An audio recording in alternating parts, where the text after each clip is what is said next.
रिमझिम के महल में एक के बाद एक ऐसे घटनाक्रम होने लगते हैं जो पूरे परिवार को हिलाकर रख देते हैं। माए साहब रिमझिम से बेहद नाराज हैं क्योंकि उन्हें लगता है कि रिमझिम उनकी परीक्षा में असफल हो गई है।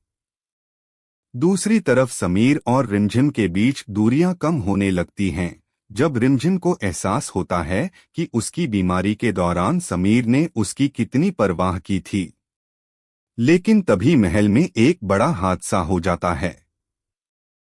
रूपसा के कमरे में अचानक भीषण आग लग जाती है। पूरे महल में अफरातफरी मच जाती है। समीर और रिमझिम अपनी जान जोखिम में डालकर रूपसा को बचाने की कोशिश करते हैं।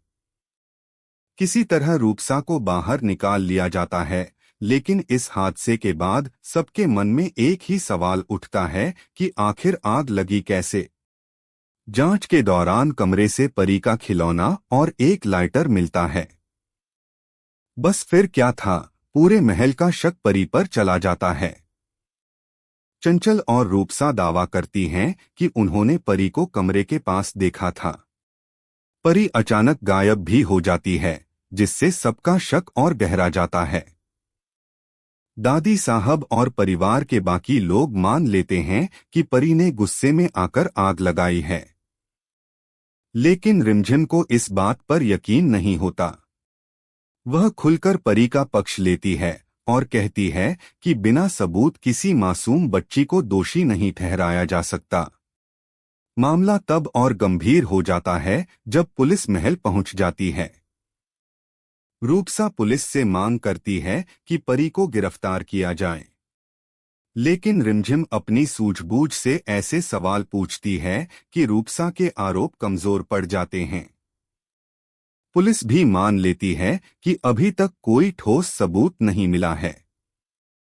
इसी बीच खबर मिलती है कि परी वीरगढ़ स्टेशन पर अकेली बैठी मिली है।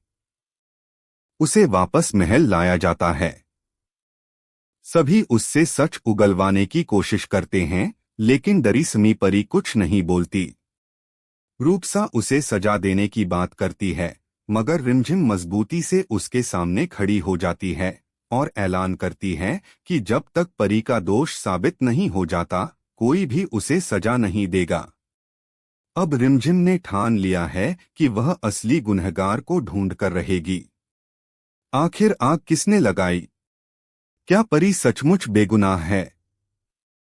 और कौन है जो महल में इतना बड़ा षड्यंत्र रच रहा है? इन सवालों के जवाब आने वाले एपिसोड में पूरे परिवार की किस्मत बदल सकते हैं।